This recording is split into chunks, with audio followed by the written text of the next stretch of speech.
반갑습니다. 친절한 금주쌤 김금주 강사입니다. 자, 지난 시간까지 긍정적 자아 개념을 형성하는 것과 그 개념을 바탕으로 해서 나의 가치나 흥미, 적성을 찾는 파트를 좀 살펴보셨고요. 이어서 이번 시간은요, 성공과 실패 속의 깨달음이란 주제를 가지고요, 진행을 해볼 텐데요. 많은 학생들에게 성공했던 경험이 뭐야? 그리고 실패했던 경험이 있었어? 라고 물어본다면 시험을 망쳤어요. 아니면 시험을 잘 쳤어요. 이렇게 좀 국한된 대답을 하는 경우가 많습니다. 그렇지만 성공과 실패라고 하는 게 어떤 성공은 단편적으로 좋은 거, 실패는 무조건 나쁜 거라는 이분법적인 생각부터 좀 깨주실 필요가 있겠고요. 그래서 그런 라이프, 삶의 그 인생 곡선 중에서 본인이 생각해서 잘했던 경험, 그리고 조금 부족하거나 실패했던 경험을 바탕으로 잘했던 점은 좀 적극적으로 어필을 하고요. 좀 부족한 점은 좀 보완을 하는 이제 그런 것들이 중요한 작업이 되겠고요.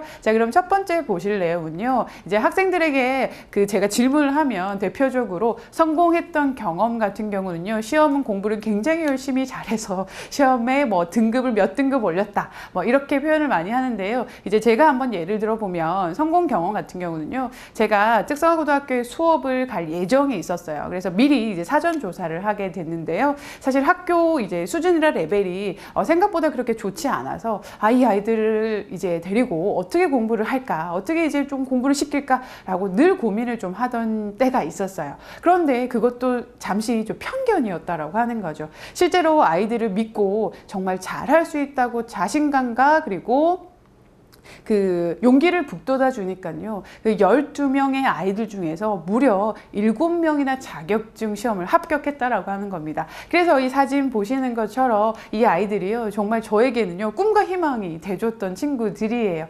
스스로가 할 수 있다는 걸 증명해 줬기 때문이죠. 그래서 그때를 떠올려 보면 참 아이들이 잘해줘서 정말 제가 성공한 것 같은 그런 기쁨을 느끼게 해줬거든요. 그래서 대표적인 이런 성공 사례로 저는 이런 케이스들을 한번 꼽아 봤습니다. 그래서 앞으로 수업을 할 때는요, 이런 아이들을 바라보는 편견을 좀 깨어버리고 아이들을 좀 대해야겠다라는 그런 또 깨달음을 얻기도 했고요. 자, 이제 이어서 보실 내용은요, 실패 사례를 통한 장단점입니다. 제가 이제 특성화고 선생님들을 대상으로 이제 취업과 관련된 강의 의뢰가 온 적이 있었어요. 그런데 강의 의뢰가 좀 급작스럽게 와서 사실 정말 완벽한 준비를 하지 못한 상태에서 강의를 하게 됐습니다.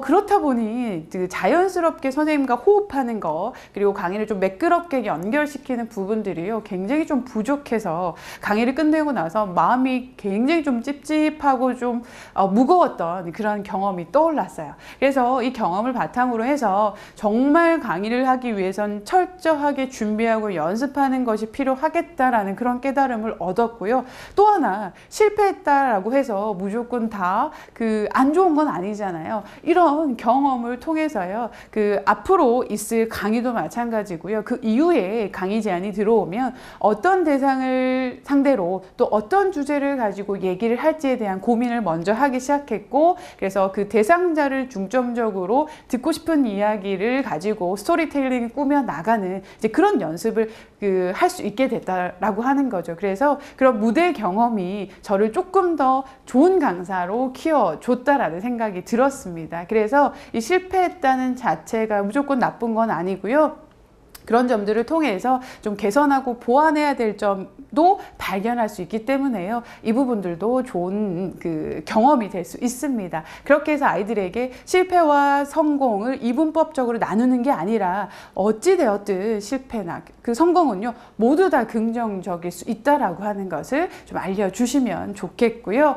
자, 많은 학생들이 어려워하는 게요, 내가 정말 성공했던 경험 그리고 실패했던 경험이 언제였지? 그래서 어떻게 좀 찾아낼까를 고민할 때 가장 좋은 툴로 쓸 수 있는 게요, 인생 곡선을 한번 그려보는 겁니다. 이제 저 같은 경우도요, 뭐 중학교 때 그리고 대학교 시절 그리고 20대 중후반 때 그 경험을 쭉 나열해서 인생 곡선을 그려봤더니요, 좀 나름 짧은 생이지만 파란만장하더라고요. 그래서 학생들에게 보통 이제 어렸을 때 혹은 이제 중학교 때 그리고 고등학교 때 인생 곡선을 쭉 그려보라고 설명을 좀 해주시고요. 그때 인생 곡선을 그리는 자체가 중요한 게 아니라 그때그때 일어났던 일들을요 한 번쯤 떠올려 봐야 한다는 겁니다. 그래서 그때 일들을 한번 떠올려 보고요. 아, 내가 칭찬받았던 에피소드나 경험, 혹은 내가 실수를 하거나 내가 생각했을 때 이 부분은 좀 실패했다라고 생각하는 부분들을요 이끌어내는 게 훨씬 중요하다라고 하는 거죠. 그래서 그 그림을 가지고 그냥 단순히 그리는 게 중요한 게 아니라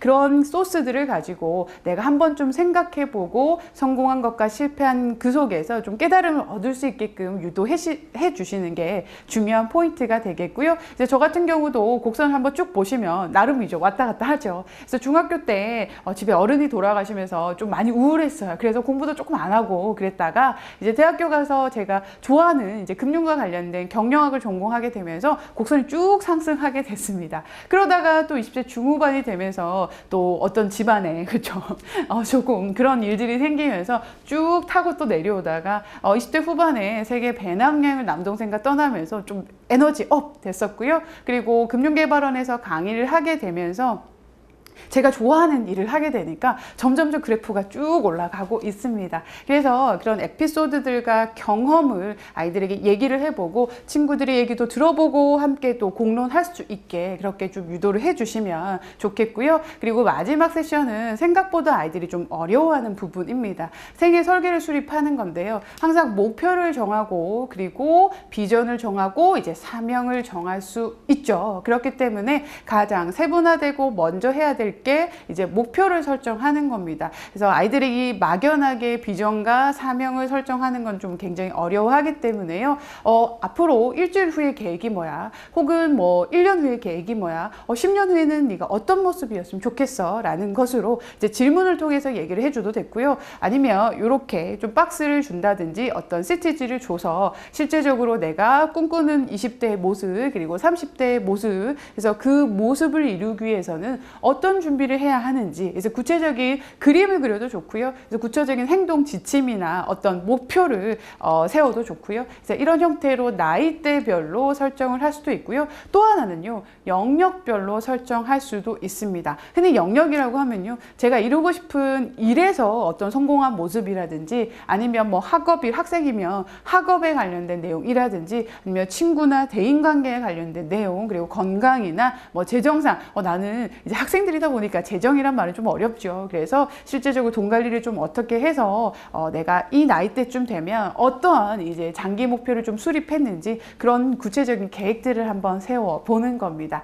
그래서 나이대별로 영역별로 나의 생애 설계를 함께 수립해 보면서 아이들 한 걸 보고 이때 너의 모습은 이런 모습 있겠구나라고 같이 좀 공감을 해주시면 좋겠습니다. 자, 그렇게 해서 이제 마지막 파트이죠. 이제 생애 설계 수립이라든지 그리고 성공과 실패의 경험을 통해서 나의 장점과 단점을 발견해보고 장점은 극대화하고 그리고 단점은요 보완하는 방법을 아이들에게 함께 알려주시고 같이 공유하면 훌륭하게 마무리를 할 수 있겠습니다. 자, 지금까지 긍정적 자아 개념을 찾고 그리고 나의 가치, 적성, 흥미를 찾고 그리고 마지막에 그런 경험을 바탕으로 자신의 장점과 그리고 단점을 찾아보는 세션으로 구성이 되었고요. 자, 그렇게 해서 자기 분석 파트는 마무리하도록 하겠습니다. 자, 지금까지 강의 들어주셔서 감사드리고요. 친절한 금주쌤이었습니다.